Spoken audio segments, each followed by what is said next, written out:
الله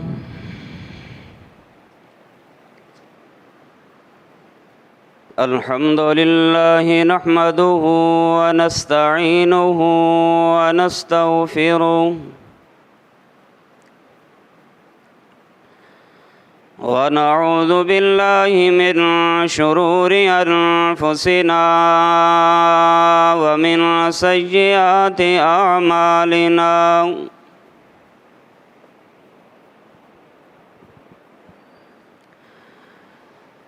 من يهده الله فلا مضل له ومن يضلله فلا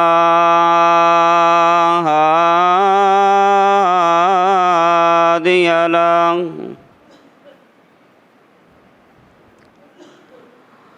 وأشهد أن لا إله إلا الله وأشهد أن محمدًا عبده ورسوله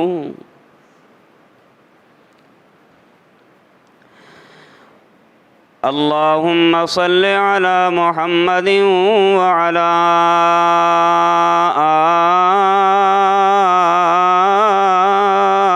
آل محمد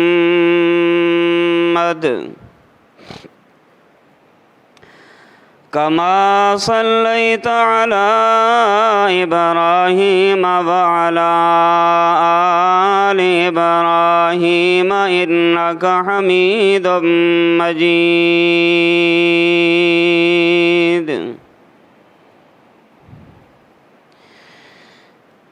اللهم بارك على محمد وعلى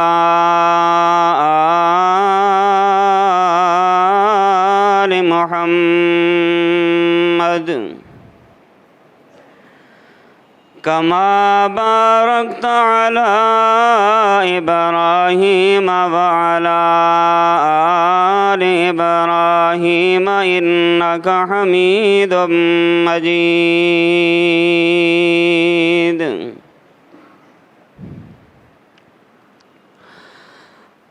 أما بعد فأعوذ بالله السميع العليم من الشيطان الرجيم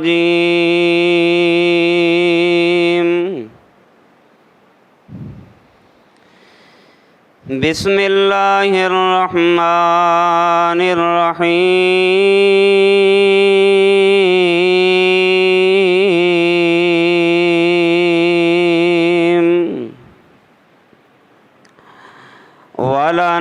ولنبلونكم بشيء من الخوف والجوع ونقص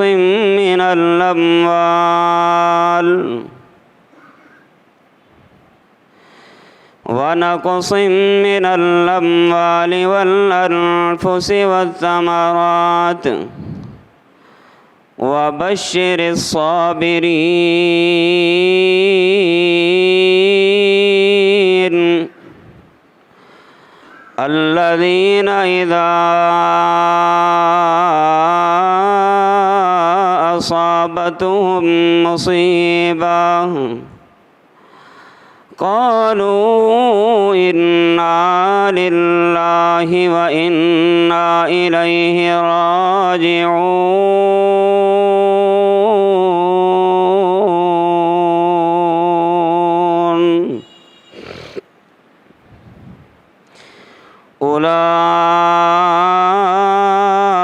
أولئك عليهم صلوات من ربهم ورحمة وأولئك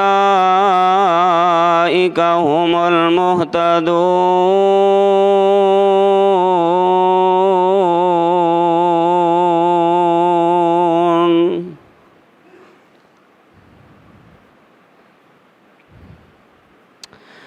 منہ دیکھ لیا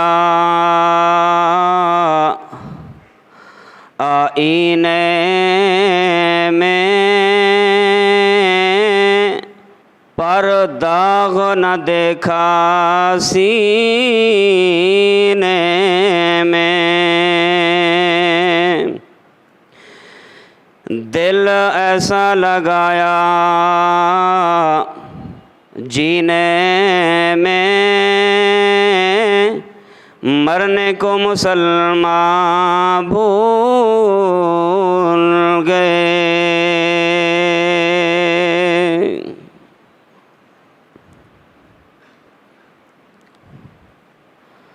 حمد و ثنا،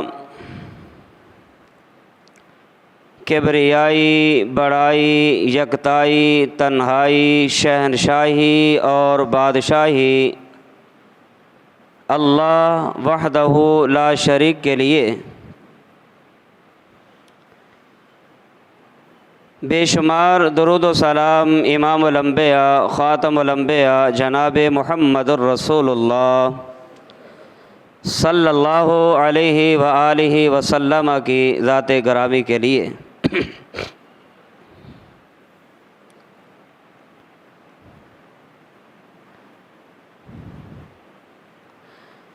گزشتہ سے پیوستہ جمعہ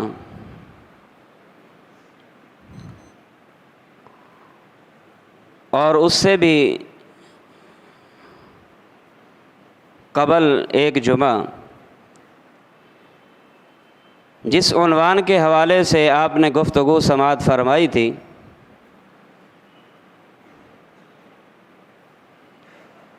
کہ نیکی کسے کہتے ہیں،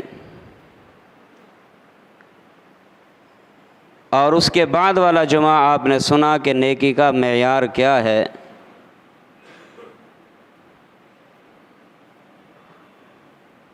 آج کے اس خطبہ میں بڑی اہم بات ہوگی، اگرچہ باتیں وہی ہوتی ہیں جو اکثر و بیشتر سنی اور سنائی جاتی ہیں، لیکن اللہ کے قرآن نے یہ حکم دیا ہے کہ فذکر فإن الذکری تنفع المؤمنین، کہ محبوب آپ لوگوں کو نصیحت کی باتیں یاد کرتے رہا کریے، اس لیے کہ نصیحت اور نصیحت کی باتیں مومنوں کو ہی فائدہ دیا کرتی ہیں۔ قرآن و سنت مومنوں کے لیے اس میں فائدہ ہی فائدہ ہے۔ اور پھر آپ یہ دیکھیے کہ اللہ تعالیٰ کی انسان پر کتنی مہربانی ہے، کتنی شفقت ہے، کہ اللہ اپنے بندوں کو اپنے ہاں صاف ستھرا، صاف اور شفاف لانے کے لیے دنیا میں ایسے اعمال، ایسی نیکیاں کرنے کا حکم دیتا ہے کہ جس سے وہ انسان اس قابل بن جائے کہ اللہ کی بنائی ہوئی خوبصورت جنت کا پاک باز مہمان بن جائے۔ کیونکہ جنت بذات خود صاف اور ستھری ہے، جنت بذات خود پاکیزہ ہے،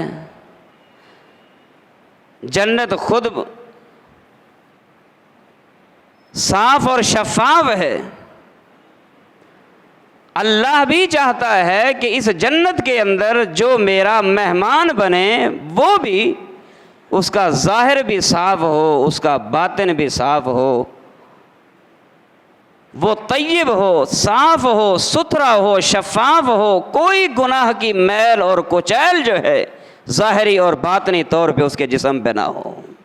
سبحان اللہ۔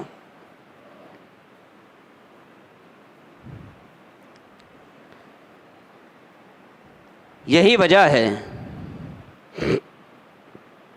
کبھی تو ایک چھوٹے سے عمل کی وجہ سے اور کسی ایک نیکی کی، وہ نیکی بھلے چھوٹی کیوں نہ ہو، کبھی کسی ایک چھوٹی سی نیکی کی وجہ سے اللہ تعالیٰ انسان کے سارے گناہوں کو اپنی رحمت سے معاف فرما دیتا ہے. چھوٹی سی نیکی، پہاڑوں جتنی نہیں، ریت کے ٹیلوں کے برابر نہیں، بلکہ اگر انسان نیت کے اخلاص کے ساتھ چھوٹی سی بھی نیکی اگر کر گزرتا ہے، اللہ اگر اس کی نیکی کو پسند کر لیتا ہے تو ایک چھوٹی سی نیکی کی بدولت بھی اللہ انسانیت کے گناہوں پہ کلمے پھیر دیتا ہے. مثال کے طور پہ ایک عورت جس کی ساری زندگی گناہوں میں گزری، راستے میں چلتے ہوئے اس نے دیکھا ایک کتا کہ جس نے پیاسے ہونے کی وجہ سے اپنی زبان کو نیچے کی طرف لٹکایا ہوا ہے. اس کو فیلنگ ہوئی، لگتا ہے کہ پیاسا ہے. اس نے اس کے پیاس کا احساس کرتے ہوئے ایک نجس مخلوق، ایک ناپاک اور حرام چیز جس کو کتا کہا جاتا ہے، اس کتے کو اس کی پیاس کا احساس کرتے ہوئے اس گناہگارہ خاتون نے اس کتے کو پانی پلایا. اللہ کو اس کا یہ چھوٹا سا عمل اتنا پسند آیا کہ اس چھوٹی سی نیکی کی بدولت اللہ نے اس کی زندگی کے سارے گناہوں کو معاف فرما دیا. چھوٹی سی نیکی. ایک اور مثال، ہم راستے سے جا رہے، راستے پہ چلتے ہوئے ہم نے دیکھا کیل پڑا ہے اور ہمیں احساس ہوا کہ یہ کیل، یہ نوکدار نوکیلی چیز کسی کے پاؤں کو بھی نقصان دے سکتی ہے، کسی کی گاڑی کو بھی نقصان دے سکتی ہے، کوئی بھی نقصان اس سے ہو سکتا ہے. اگر اس کو یہ احساس ہوا اور احساس کو ملحوظ خاطر رکھتے ہوئے اس نے اس چیز کو نیکی سمجھ کے، ثواب سمجھ کے اگر پڑے ہوئے راستے سے اس کو ہٹا کے ایک طرف پھینک دیتا ہے، اللہ اس کی وجہ سے بھی انسان کے لیے جنت کو واجب کر دیتا ہے. کیا ہے؟ چھوٹی سی نیکی ہے. لیکن میرا ضمیر یہ کہے نہیں، تو علاقے کا بڑا چودھری ہے، بڑا نواب ہے، بڑا امام ہے، بڑا خطیب ہے، بڑا قاری ہے، بڑا راستے پہ پڑے لکڑی کو، کیل کو، نوکیلی چیزوں کو اٹھا کے تو باہر پھینکے گا، سائڈوں پہ کرتا رہے گا، لوگ کیا کہیں گے؟ لوگ کیا کہیں گے؟ دیکھنے والا کیا کہے گا؟ کیا کمیٹی نے اس کی ذمہ داری لگا دی ہے کہ اس نے پڑی سڑکوں پہ چیزوں کو اٹھا کے باہر پھینک رہے ہیں؟ نہیں میرے بھائیو. نیکی اور اس کا جذبہ جب ایک انسان کے اندر آ جاتا ہے، اللہ پھر نیکی کرنے والے کے نیکیوں کو یہ نہیں دیکھتا کہ نیکیوں کے انبار ہیں یا نیکیوں کے ذرات ہیں. جب اس کی رحمت جوش میں آتی ہے، وہ اخلاص کو دیکھ کے ہی جو ہے، اگر زانیہ کو معاف کر کے جنت دے سکتا ہے، ایک مسلمان کے گناہ اللہ کیوں نہیں معاف کرے گا؟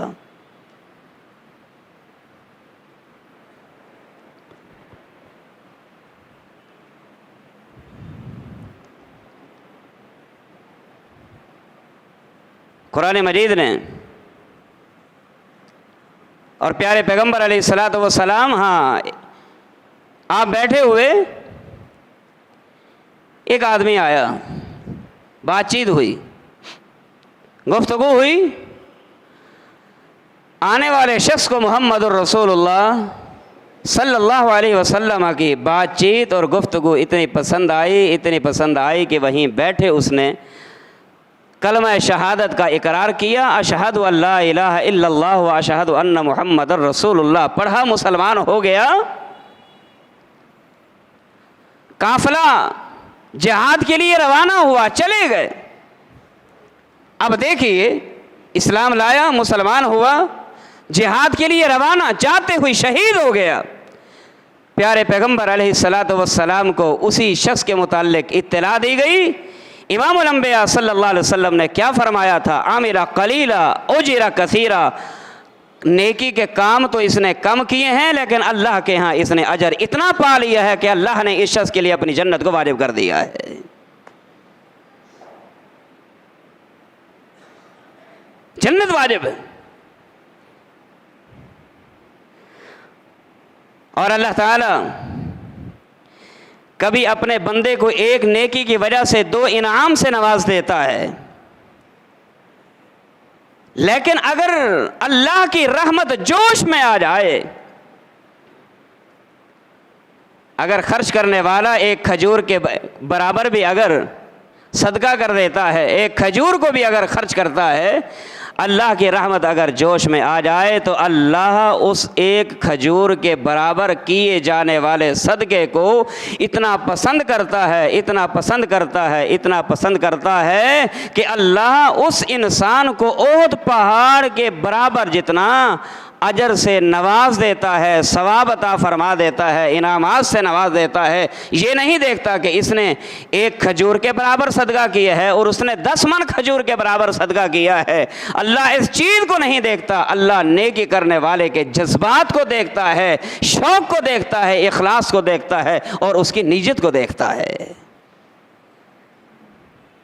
آپ جانتے ہیں احد پہاڑ کتنا ہے؟ اکثر حجاج نے اور عامرین نے احد پہاڑ کی زیارت کی ہوگی۔ جب احد پہاڑ کو ناپا گیا، احد پہاڑ کے مشرق سے مغرب کی جانب جو اس کی طول ہے، اس کی لمبائی ہے، وہ تقریباً 6 کلومیٹر کے برابر ہے۔ 6 کلومیٹر کے برابر مشرق سے مغرب اس کی لمبائی ہے۔ آپ اندازہ لگائیں 6 کلومیٹر کے برابر جتنا احد پہاڑ اگر ایک بندہ اللہ کی رضا کے حصول کے لیے منو من نہیں، ایک کھجور بھی اگر صدقہ کر دیتا ہے، اللہ کو اس کا وہ کیا ہوا صدقہ اتنا پسند آتا ہے کہ اللہ احد پہاڑ کے جتنا برابر ثواب عطا فرما دیتا ہے۔ اسی لیے آپ علیہ الصلوۃ والسلام نے فرمایا، صحیح مسلم کی حدیث ہے، سیدنا ابو سعید خدری رضی اللہ تعالی عنہ بیان فرماتے ہیں کہ امام الانبیاء صلی اللہ علیہ وسلم نے فرمایا تھا، ادھر لو بیٹا ادھر لو، امام الانبیاء صلی اللہ علیہ وسلم نے فرمایا تھا کیا؟ فرمایا لا تحقرن من المعروف شیئا۔ تربیت کی ہے محمد الرسول اللہ صلی اللہ علیہ وسلم نے اپنے جانثاروں کی، اپنے مسلمانوں کی، اپنے صحابہ کی، آنے والے لوگوں کی۔ کیا فرمایا؟ بڑی پیاری بات امام کائنات نے بیان فرمائی۔ فرمایا لا تحقرن من المعروف شیئا، او نیکی کرنے والے، او مسلمان، او ایماندار، کسی بھی نیکی کو حقیر نہ سمجھنا، کسی نیکی کو ہلکا نہ سمجھنا، کسی نیکی کو کم ویلیو نہ دینا، کم ویلیو دیتے ہوئے اس کو چھوڑنا بیٹھنا۔ لا تحقرن من المعروف شیئا، آپ یہ کہیں میں اتنا سٹیٹس والا، میری ویلیو اتنی ہے، یہ کام چھوٹا سا ہے، چھوٹا سا کام اتنے بڑے سٹیٹس والے کو کیوں سر انجام دینا چاہیے؟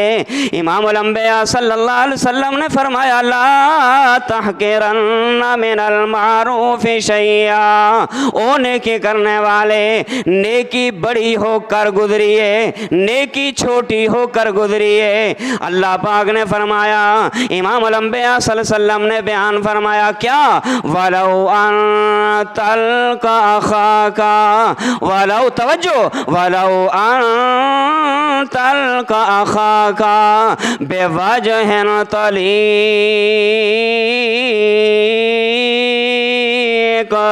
امام الانبیاء صلی اللہ علیہ وسلم نے فرمایا راستے میں چلتے ہوئے آپ کی اگر کسی سے ملاقات ہو جائے اور آپ کی ملاقات کے وقت آپ کسی سے مصافحہ کریں، آپ اس کو سلام کریں، سلام کرتے ہوئے امام الانبیاء نے کیا فرمایا، جب تیرا ہاتھ اس کے ہاتھ میں جائے، جب تیری اس سے ملاقات ہو، ملاقات کا طریقہ کار کیا ہونا چاہیے، تیرے چہرے پہ سمائل آنی چاہیے، تیرے چہرے پہ مسکراہٹ آنی چاہیے، تیرے چہرے پہ تبسم کا اظہار ہونا چاہیے۔ یہ نہیں کہ سلام کرنے والا سلام کرتا ہے اور تو اپنے موبائل میں مست دکھائی دیتا ہے، سلام کرنے والا سلام کرتا ہے تو اپنے کام میں مصروف دکھائی دیتا ہے، مصافحہ کرنے والا مصافحہ کرتا ہے اور تیرا چہرہ ادھر دکھائی دیتا ہے۔ امام الانبیاء صلی اللہ علیہ وسلم نے فرمایا اگر اسی چیز کو نیکی سمجھتے ہوئے کہ امام الانبیاء صلی اللہ علیہ وسلم نے فرمایا اگر سلام کرتے وقت سلام کرنے والے کے چہرے پہ اگر سمائل ہوگی، تبسم ہوگا، مسکراہٹ ہوگی، خوشی کا اظہار ہوں گے تو امام الانبیاء صلی اللہ علیہ وسلم نے فرمایا یہ بھی نیکی ہے، یاد رکھ یہ نیکی بھی قیامت والے دن تیرے لیے نجات کا سبب بن جائے گی۔ کسی نیکی کو حقیر مت سمجھیے، اس لیے کہ ہر نیکی عظیم و شان ہوا کرتی ہے، ہر نیکی عظیم و شان ہے۔ ہاں یہ ضرور ہے کہ البتہ نیکی کی عظمت، نیکی کی شان انسان کی نیت کے ساتھ اس کا گہرا تعلق ہے۔ جیسی نیت وہ بزرگوں سے سنا کرتے تھے، وہ کہتے تھے میاں جیسی نیت ویسی مراد، جیسی نیت ویسی مراد۔ ہمارا جیسا ہمارا ارادہ ہوگا، نیت ہوگی، ہماری جیسی مراد ہوگی، مقصود بھی ہمیں وہی ملے گا۔ اگر ہم نیکی کرنے کے بعد اگر اللہ سے زیادہ کی اجر رکھیں گے، اللہ کی قسم اللہ کو دیتے ہوئے کوئی کمی نہیں آتی، کوئی کمی نہیں آتی۔ سیدنا عبداللہ ابن مبارک رحمہ اللہ اپنے دور کے بہت بڑے محدث گزرے ہیں، وہ فرمایا کرتے تھے، ان کا بڑا بہت عظیم شاندار قول ہے، وہ فرمایا کرتے تھے لوگوں رب عمل یسیر یعظمہ النیہ ورب عمل کثیر ورب عمل عظیم تصغرہ النیہ۔ بس اوقات ایسا ہوتا ہے بہت سارے عمل کرنے والے ایسے بھی ہیں، بہت سارے عمل کرنے والے ایسے بھی ہیں، جب عمل کرتے ہیں عمل ان کا تھوڑا ہوتا ہے، عمل ان کا کثیر ہوتا ہے، عمل ان کا چھوٹا ہوتا ہے، لیکن اللہ کے ہاں اس کی جو نیت ہوتی ہے اس کی نیت کو ملحوظ خاطر رکھتے ہوئے وہ چھوٹی سی نیکی بھی جو ہے ایک عظیم پہاڑ جتنے بن جاتے ہیں۔ اور بہت سارے ایسے عمل کرنے والے بھی ہوتے ہیں جن کی نیکیاں تو بڑی بڑی ہوتی ہیں لیکن تصغرہ نیہ، نیت صحیح نہیں ہوتی، ان کی نیت جو ہے ان کے عملوں کو حقیر بنا دیتی ہے۔ اس لیے نیت، نیکی کے ساتھ نیت کا ایک گہرا تعلق ہے، گہرا تعلق ہے۔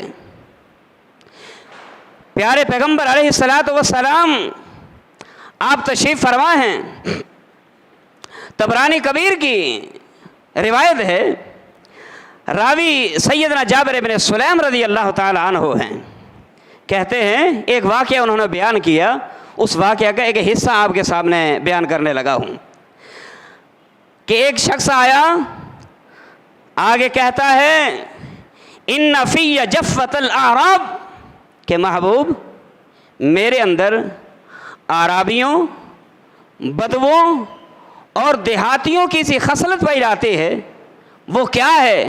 عرض کرنے لگا محبوب اعرابی اور دیہاتی اور بدوی لوگوں کی طرح جو ہے میرا دل بڑا سخت ہے، میرا دل بڑا سخت ہے، میں آپ کے پاس آیا ہوں دل کی نرمی کا نسخہ لینے کے لیے کہ مجھے ایسا نسخہ دے دیجئے کہ میرا سخت دل جو ہے نرم ہو جائے، میرے دل کی سختی جو ہے نرمی میں بدل جائے۔ محمد الرسول اللہ صلی اللہ علیہ وسلم نے کیا فرمایا تھا؟